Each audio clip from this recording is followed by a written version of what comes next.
पुत्रदा एकादशी जो एकादशी को पालन करी संतान संतति शुभकामना करा जाए तार नाम होची पुत्रदा एकादशी।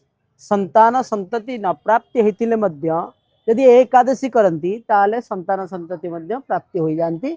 यह रही कथारे महाप्रभुंकर जो रही श्रावण मासर शुक्ल पक्ष एकादशी को पुत्रदा एकादशी कहुई से एकादशी को समस्ते पालन करने कथा।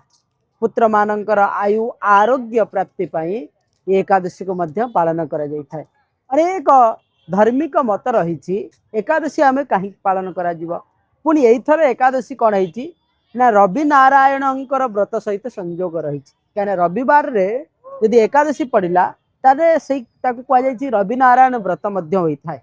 से एकादशी महात्म्य सूर्य नारायण जेहेतु रविवार रे एकादशी पड़ी सूर्य नारायण उपासना तो अर्थात रवि नारायण व्रत करने सहित एकादशी को ये हूँ दुर्लभ संयोग।